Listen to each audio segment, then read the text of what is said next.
Hey guys, so glad to have you back for the second episode of Welcome to the Core. Roll the intro.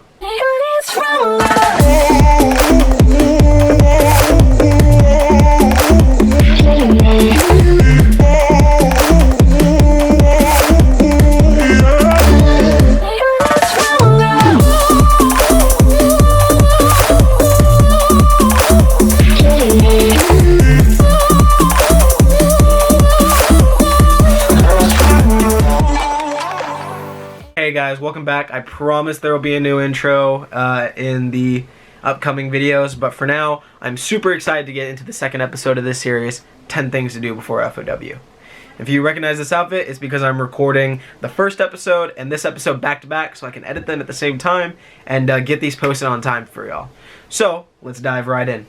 Tip number 1, start a workout schedule. This is super important. The Core has you waking up super early to go work out every morning before you eat breakfast, and it can get physically draining, and it can be especially hard if you're not used to working out or you don't have a set schedule. Basically, you want to make sure that you're working out at least 4 times a week. That is, you know, what the Core works out. We work out 4 times a week, so it is super important to get that. You know, make sure you work in a bunch of cardio, weight training exercise, and endurance exercises. Having a well-rounded workout schedule is going to help translate really well to the Core and help you keep up with your outfit and the rest of your buddies. So tip number 2 is to start eating right. So this is a big thing.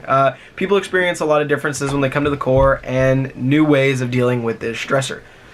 So a lot of people will either start eating way more than they're used to or way less than they're used to. I've seen it both ways. And one way, you're eating too much and you're going to start to gain weight, and that's where you get the freshman 15 and you're going to make no progress. If you start eating too little, you're going to start feeling bad, you're going to start feeling sick, you know, not motivated, and once again, you're not going to see the progress that you should be getting. That was what was happening to me at the beginning of the year. I wasn't eating enough. I was so used to just not eating breakfast and then eating a small lunch and a big dinner. And I was feeling sick every day. I just wasn't feeling good, you know, not up to 100%. But after talking with my girlfriend, we figured out that the issue was that I was not eating enough. So as soon as I made sure that I was eating enough every meal, that I got a nutritious breakfast, a really good lunch, and then, you know, a regular sized dinner, within just a couple of days, I was feeling a lot better, had a lot more energy, and I saw a lot more muscle growth. And it helped overall. It was really crazy to me that, you know, I was eating more food, but I was seeing more fitness progress. So that's the big thing, is make sure you're eating right. Tip number 3, get a good sleep schedule. This was the hardest thing. I was so used to, at the beginning of the first semester, you know, going to bed at 1 a.m., 2 a.m., and having to wake up at 5.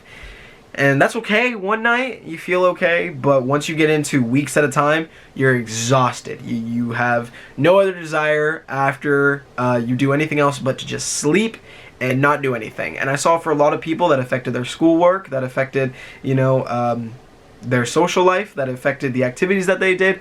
It was just not good. And then I also found people who were so used to sleeping for such a long time that when they finally did go to sleep super late, they ended up sleeping in and missing things, and that can become a big issue in the Core. So that's a big deal. Making sure you get to bed early, which I would say is about 11 is a decent time, especially in college, and then so that you have at least a decent amount of sleep. So when you have to wake up early, so that's a big thing, is make sure you get a good sleep schedule. And tip number 4. This may not be exactly one of those, but reserve your Hollick's boots. Hollick's is one of the oldest boot makers for senior boots on campus that I know of. If you want to follow the tradition and you want traditional senior boots, you get them at Hollick's. The big deal with that is that so many people know about it and they reserve them, and Hollick's fills up with reservations super early. And then there's people who decide that sophomore year, I want to go reserve my boots, and they have no ability to, and they're put on a waiting list, and they're not even guaranteed. So that's a big thing. Talk with your parents, go down to Hollick's, put your down payment, and reserve your senior boots. That is a huge deal. Tip number 5, get all of your shopping items. So that's a big deal, is getting all of your shopping items. You're given a list, or a packing list before FOW, and it's going to say there are some items to wait to get until you're on campus. Don't jump ship on those and get them immediately, because you're going to find out it creates many more issues down the line, and you're going to basically have bought these for nothing. So buy the ones that it says need and follow that packing list. It is super helpful. Tip number 6. So talking with one of my buddies who is an incoming freshman, y'all need to get your uniforms. Now, I am not exactly sure how that is going to be done at FOW, but I do know there's an option for you to go early and get fitted for your uniforms. My best recommendation is do that. You're not going to be going in the rush with everybody else to get your uniforms, and you're going to have a better ability to get uniforms that fit you. I remember my first set of uniforms, even though I was told they fit and they work, they were about a couple sizes too big. Once I was finally able to go in and get them fitted, they were great, and I haven't had an issue since. So go get your uniforms before the rush. Tip number 7. This is more of a luxury one, so you need a white robe, and that is on the packing list. And you can order a Corps of Cadet robe with your name on it. The best thing to do, and what I did, was Google TAMU Corps of Cadets white robe, and it'll be a company that you can order from. I think it is north of 40 bucks. But they're super comfortable, they're super nice to have, and they have the Texas A&M logo. And when you put your name, make sure you put your last name. And that is the most important thing. You can't lose your items if you have your last name on them. Tip number 8, stop drinking coffee. For those of you that are addicted to coffee, you have to get your Starbucks every morning and every evening, and you start to get cranky or headaches if you don't have your coffee. You need to stop.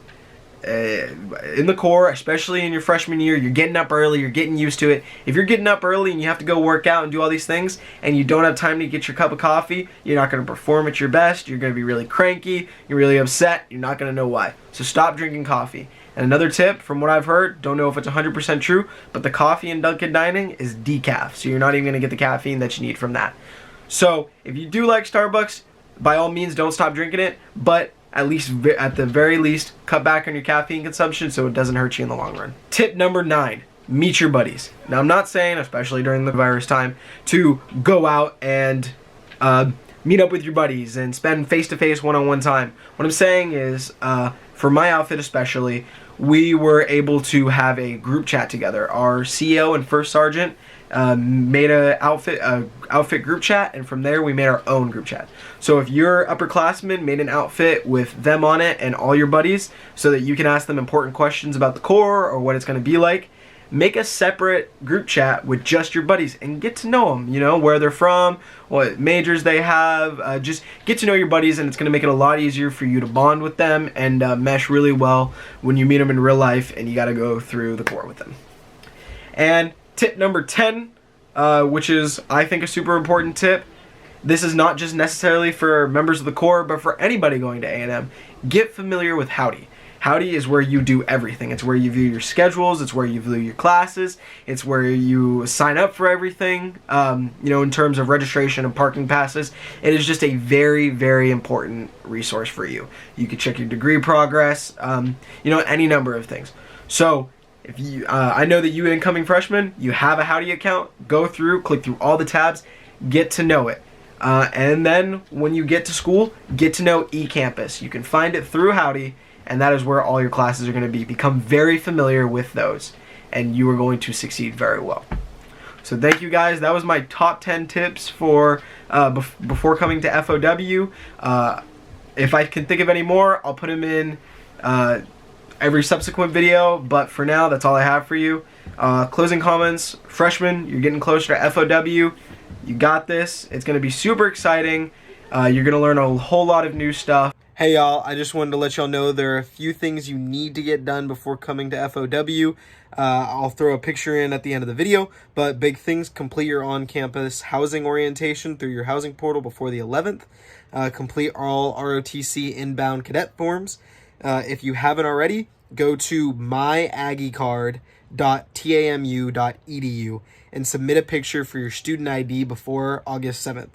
So it is currently the 2nd, so you got about 5 days to do that. And then last thing, complete the COVID-19 training and certification before August 11th. So before you guys come to FOW, get all that stuff done. Other than that, good luck, and I'll see y'all later. And once again, for those of you that are interested in joining the Corps, but you're not going to be a freshman next year, you're going to be still in high school, come out to the Corps. Come stay the night with the Corps or do JCAP. And really see what it's like, get first-hand experience. I know for a lot of people that was really the deciding factor if they were going to go to A&M or anywhere else. And if you guys are not in either of those categories, if you're at an ROTC program at another college, Thank you all for watching. If you have any questions, make sure to put them down in the comments below, and I'll make sure to answer those. So besides that, I hope you guys have a great one.